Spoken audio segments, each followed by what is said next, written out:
Hello everyone, welcome back to Math-211. So in this video, we'll do a checkpoint on the techniques of integration, the things that you've learned about so far, and then we'll do a problem that involves a volume of revolution. So with substitution, what we're really looking for is a composition of functions, and in particular, you can see that this function g has been composed into this outer function f, and that the derivative of that function g, namely g prime of x, already exists or is present within the original integral itself. We can then perform a technique known as substitution, where we introduce a new variable into the system. So in this case, or in most cases, we'll be using the variable u. So if I define u to be the g of x, the function g, then we can compute the differential of u, or du, and that is g prime of x dx. This allows us to re-express or rewrite the entire integral from being in terms of x to now being in terms of u. We anti-differentiate, or we integrate with respect to that variable u, and then we back substitute our original definition of u as a function of x into the antiderivative f.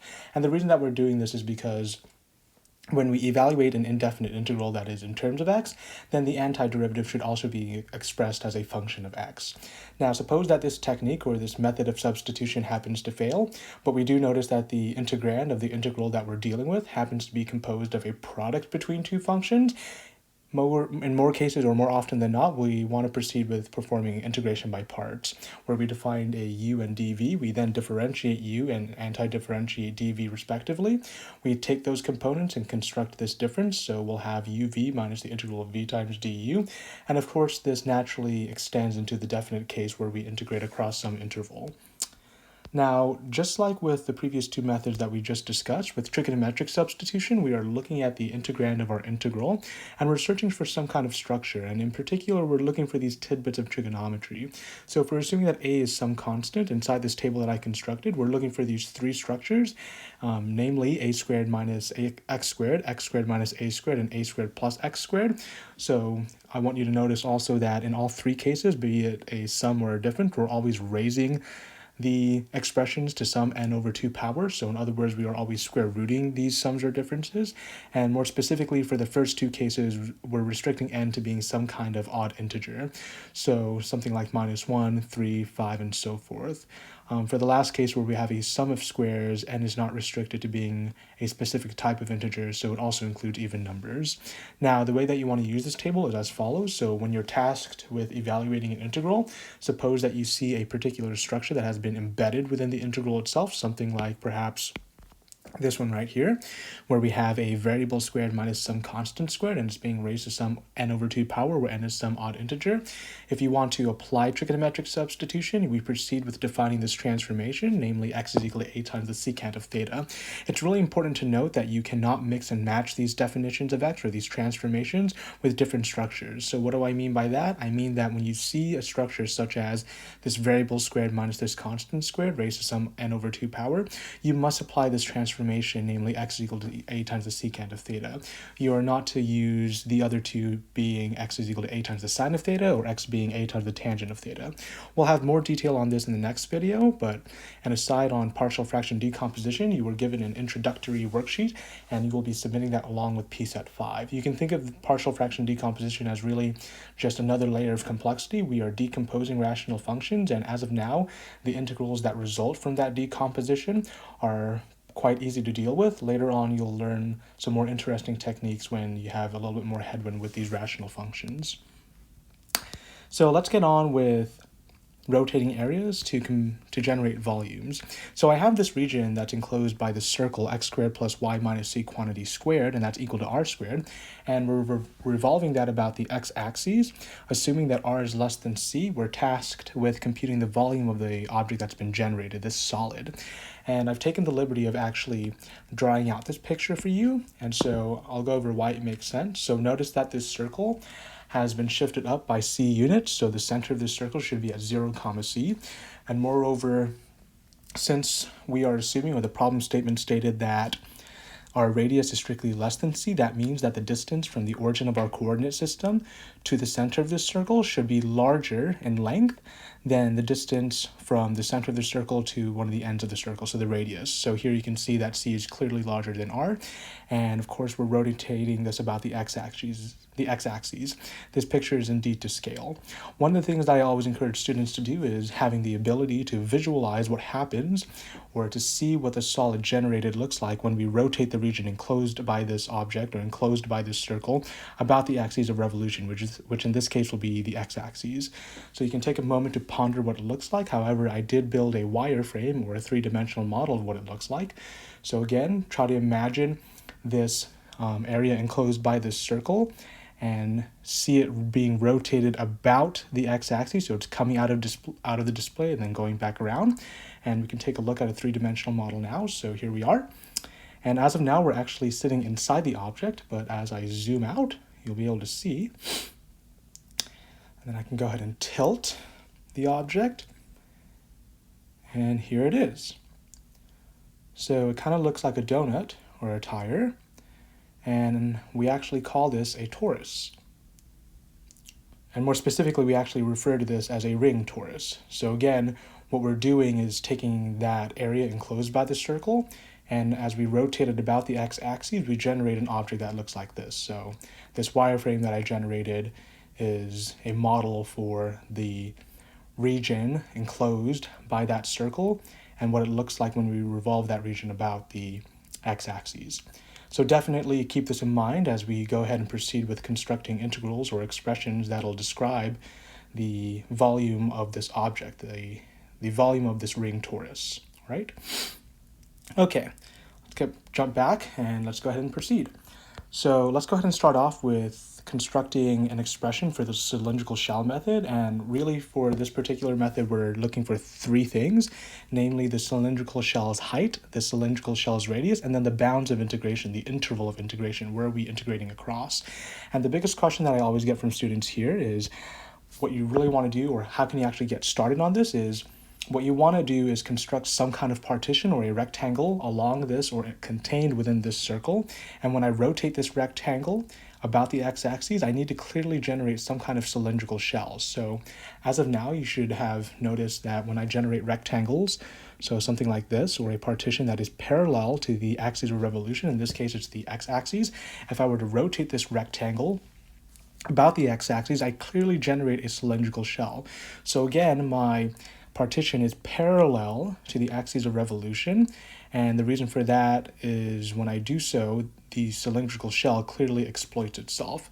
And by virtue of the orientation of this partition, we can see that the thickness, or the variable thickness of this partition, happens to be some change in y, so that indicates that the integral that we construct for the cylindrical shell method will be in terms of y as well. So let's get started, and what we want to do now is start looking for the expression for the height of this rectangle. And if you think about it, all we're really doing is computing the distance between this point of the circle to this point of the circle.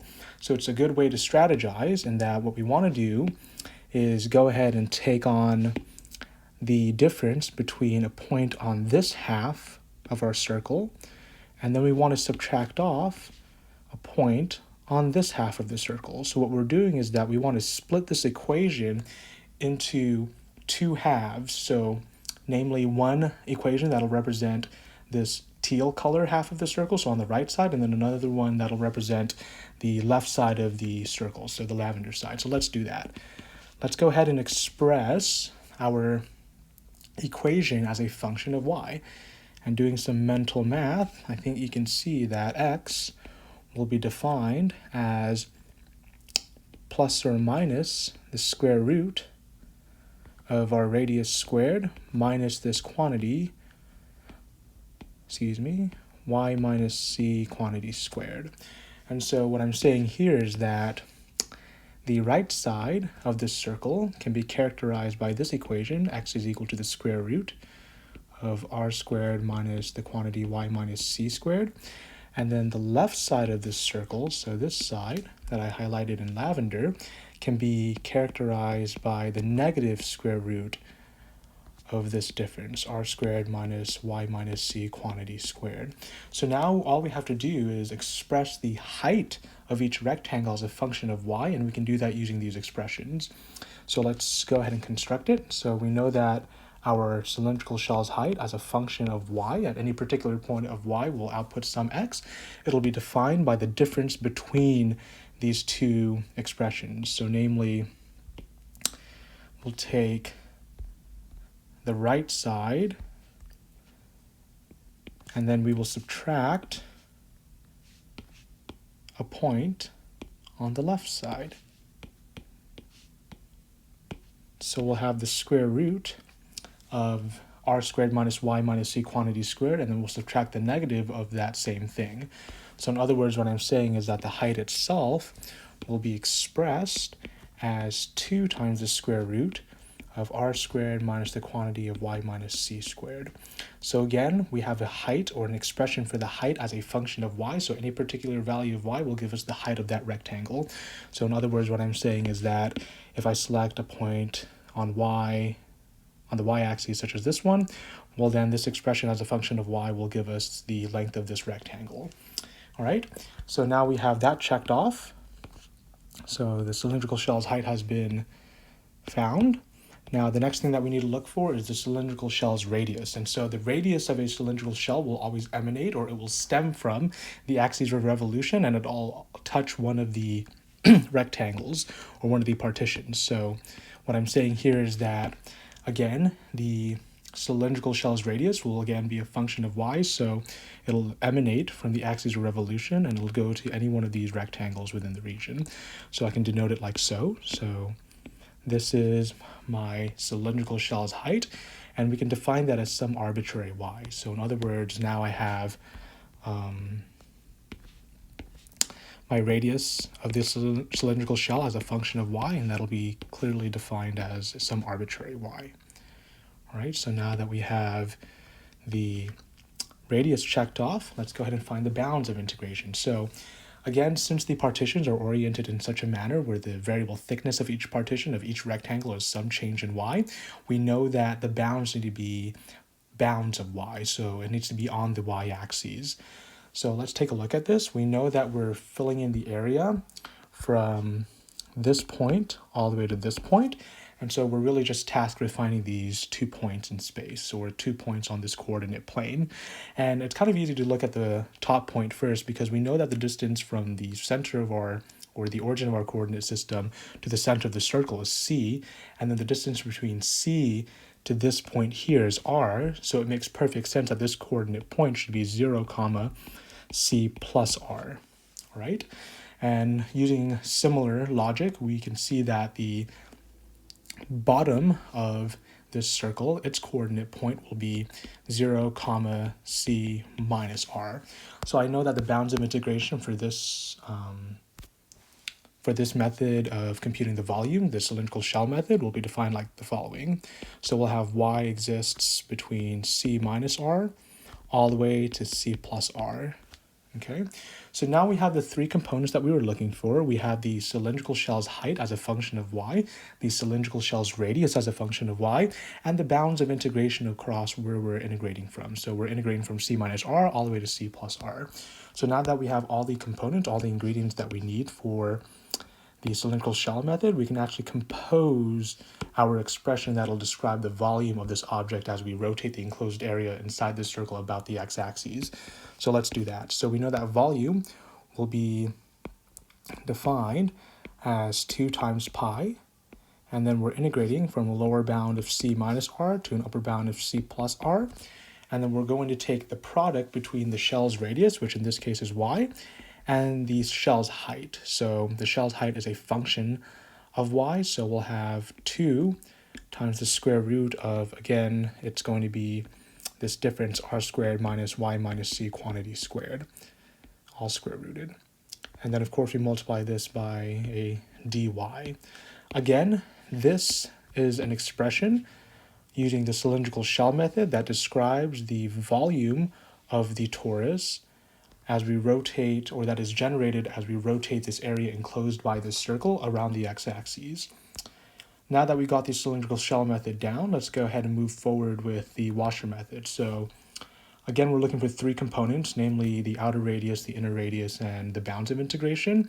And in reality, some people call this, or rather, Sometimes people refer to this as the disk washer method. A disk is really just a washer with an inner radius of 0, but nonetheless, let's proceed. So again, just like with the cylindrical shell method, the question here is how do I orient or how do I design my rectangles or partitions inside this region such that when I rotate it about the x-axis, I clearly generate a washer. And by now you should know that if I orient my rectangles like so they are going to be, instead of being parallel to the x-axis or parallel to the axis of revolution, they are now perpendicular to the axis of revolution.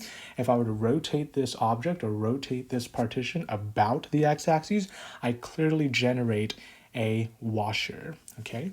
So now the goal here is to find expressions for both the inner and outer radii. And I think you can tell from this point in time that what we're really tasked with doing is subtracting or taking the difference between a point here and a point here, all right? And so what we want to do is find expressions, or what we have to do is partition this circle from, instead of being partitioning it to a left half of the circle and the right half of the circle, what we want to do is look at the top half and then the lower half of the circle. So in other words, what I'm saying is that what we want to do is find some equation that describes the top semicircle or the top half of this circle, and then what we want to do is subtract off the bottom half of this circle. So we'll subtract off the bottom half of this circle. So again, if we take a point here and then we subtract a point from here, we get the inner and outer radii. All right, so let's go ahead and draw these inner and outer radii appropriately. So again, the inner and outer radii emanate from the axis of revolution, and it's pretty clear that the outer radii will extend from the x-axis, and then it'll touch all the points that belong on this upper half of the circle. So this will be designated as the outer radius, and then similarly, we know that the inner radius will be defined like so. So it'll emanate from the axis of revolution, and it'll touch every point on the lower half of this circle. Right? So this will be the inner radius. Now the question here is that to which variable are we integrating with respect to? And it can be clearly indicated by simply looking at the partition that we're rotating about the x-axis, so this yellow rectangle or this golden yellow rectangle. And the variable thickness of this rectangle is clearly some change in x, so some delta x or some dx. And so that means what we want to do is express this integral, or this integral will be expressed necessarily in terms of x. So let's do that. Let's go ahead and rewrite our function as a function of x, and we need to manipulate it in such a way that we have both an upper half, an equation for the upper half of the circle and an equation for the bottom half of the circle.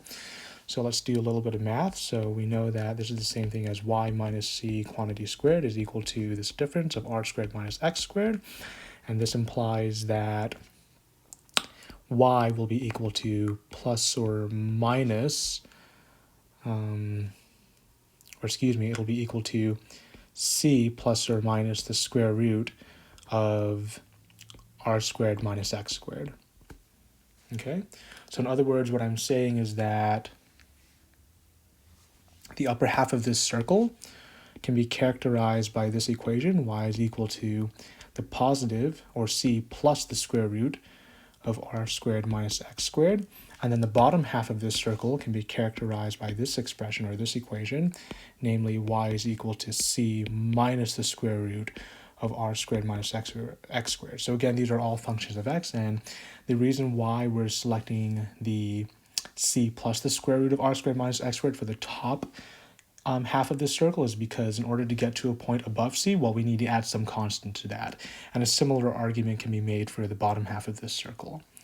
So now that we have the inner and outer radii, all that's left that we need to find are the bounds of integration. And over here, it's actually less subtle than, or excuse me, it's more easier to define what they are. We don't have to do much thinking, because since the radius of this circle happens to be some arbitrary r, that means we're integrating from this r, so minus r, all the way to r. So we're going from here all the way to here. Okay, so that means the bounds of integration are x existing between minus r all the way to r.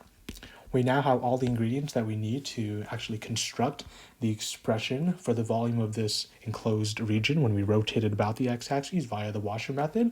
Let's do that. So we'll have volume is equal to pi. we're integrating from minus r to r. And then again, we're going to take the outer radius as a function of x and we'll square it. And then we'll subtract the inner radius as a function of x and square that as well. So in other words, what I'm saying is that we'll take, I'll just do this.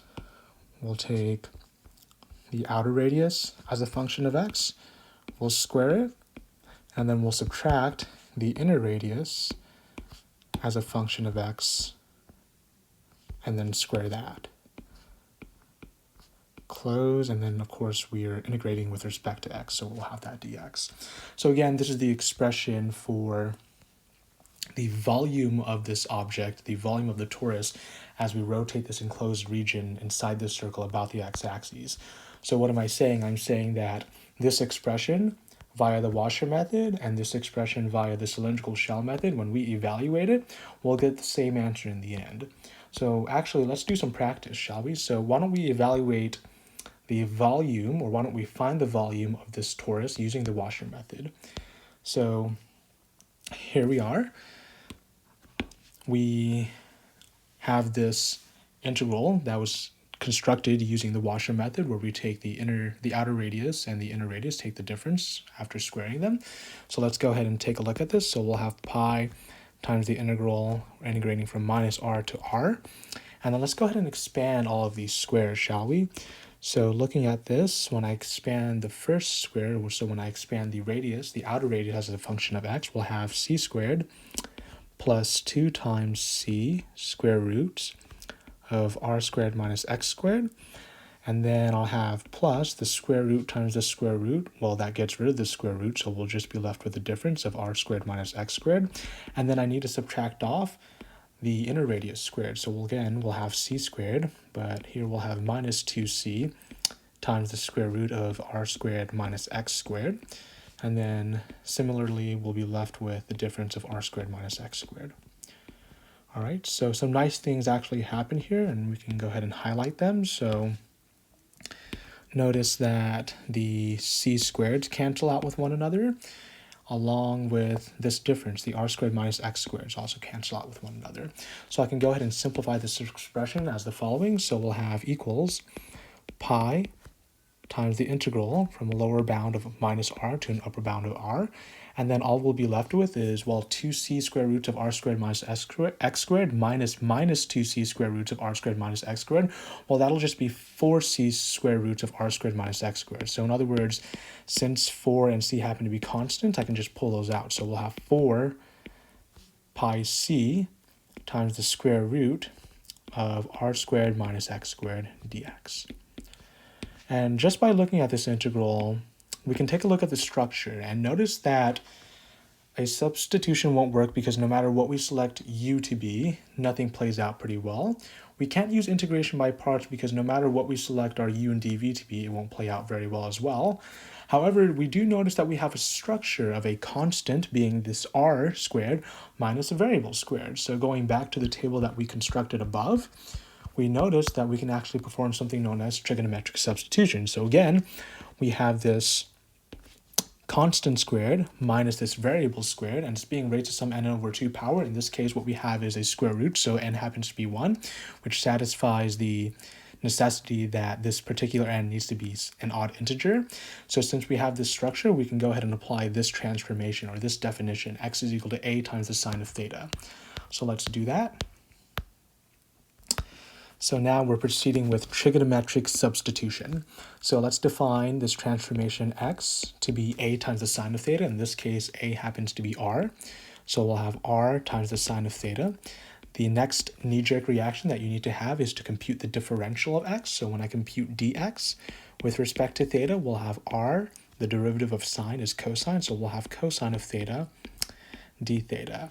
Now, of course, since this is a definite integral, along with re-expressing our function in terms of x to be in terms of theta, we also need to exchange our bounds from being bounds of x to being bounds of theta. So in other words, what I'm saying is that when x is equal to minus r, then theta, I think you can clearly see, will be equivalent to the sine inverse of, well, if we plug it in back to this equation or this definition, minus r over r happens to be minus 1, so we'll have sine inverse of minus 1, and that's clearly minus pi over 2. Similarly, when x is equal to a positive r, then theta will be equal to sine inverse of positive 1, and that's clearly pi over 2. So now we have all the components that we need to re-express the entire integral from being in terms of x to now being in terms of theta. This is very similar to when you perform a substitution, or sometimes we refer to it as a u substitution with a definite integral, where you also exchange the bounds of integration. So again, what we're going to do is rewrite this entire integral from being in terms of x to now being in terms of theta. And so we'll have equals, the multiplicative constant rides along, and so we'll have 4 pi c, and then we'll integrate from minus pi over 2 all the way to pi over 2. And then we'll have the square root of r squared minus x squared, where, well, if I square x, that's the same thing as squaring this expression. So the square of r times the sine of theta is simply r squared times the sine squared of theta. So in other words, what I'm saying is that we'll be left with r squared minus the r squared times the sine squared of theta. And then, of course, we're square rooting it. And then our dx now becomes the r times the cosine of theta d theta. So we'll have r cosine of theta d theta. So now that we have the entire integral in terms of x, now it's just a game of really simplifying and then integrating from the lower bound all the way to the upper bound. So I want you to notice that we can actually start working with the inside of this power, or the inside of the radical. And you can see that this r squared minus r squared times the sine squared of theta, well, they share a common factor of r squared, so I can pull that out. And when I do that, I'll be left with r squared times 1 minus the sine squared of theta. And I can simplify this because we know a synonym for 1 minus sine squared of theta. We can apply the Pythagorean identity. So again, 1 minus the sine squared of theta, we know that that's clearly equal to the cosine squared of theta. So in other words, now I'll have the square root of r squared times the cosine squared of theta, and that's the same thing as just r times the cosine of theta. So I'll have 4 pi c times the integral from minus pi over 2 to pi over 2 of r cosine of theta, that was for this. And then I'll multiply that by our dx, or in this case, it's now r times the cosine of theta d theta. Now notice that since r is a constant, it's a parameter that we know, we can go ahead and pull those out. So we'll have 4 pi r squared c, and then we're integrating from minus pi over 2 all the way to pi over 2. And then, of course, cosine times cosine is just a cosine squared of theta. Now notice that this integrand of this integral is composed of a cosine function that's been raised to some even power. So we want to go ahead and apply a power reduction formula. So what do I mean by that? I mean that we want to re-express this function this function cosine squared of theta as the following: 1 plus the cosine of 2 times theta over 2. I think your book might refer to this as like a half angle formula, but nonetheless, I call it a power reduction formula because the powers of cosine are being reduced. Here we can go ahead and pull out a 1/2, so we'll have 2 pi r squared c. Again, we're integrating from a lower bound of integration of minus pi over 2 to an upper bound of pi over 2. And then we'll be left with this sum, namely this constant 1 plus this trigonometric function, the cosine of 2 theta. And by now in this course, this integral should be very, very easy. So let's go ahead and integrate, shall we? So we'll have 2 pi r squared times c. And then the antiderivative of 1 with respect to theta is just theta, and the antiderivative of cosine of 2 theta, well, that'll just be the sine of 2 theta over 2 via the reverse chain rule.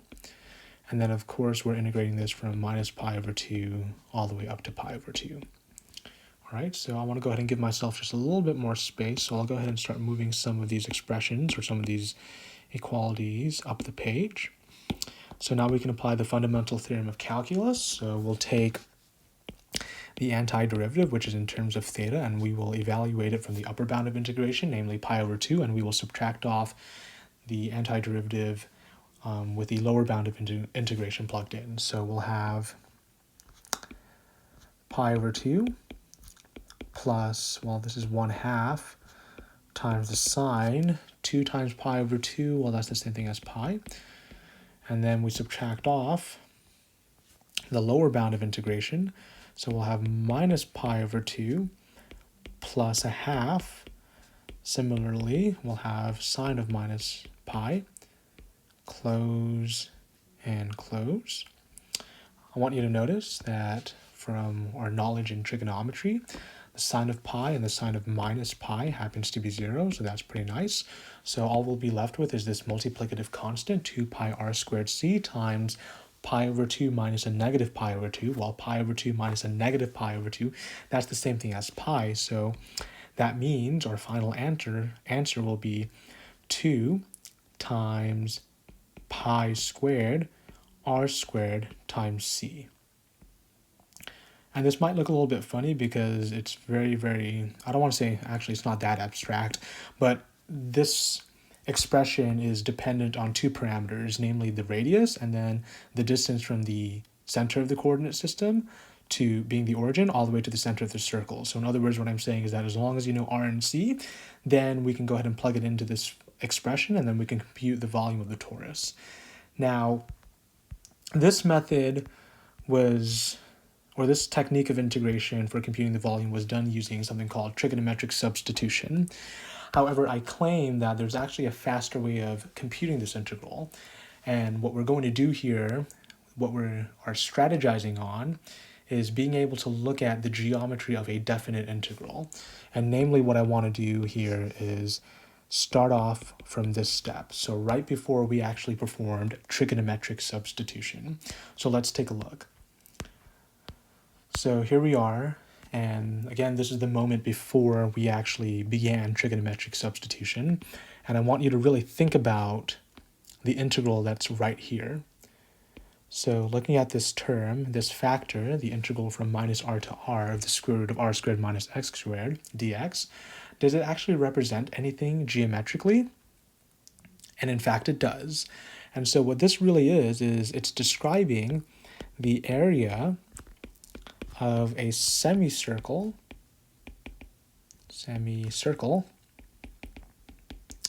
with a radius being r.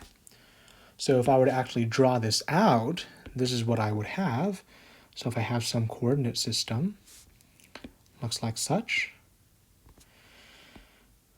We'll have this semicircle. It's a circle more or less.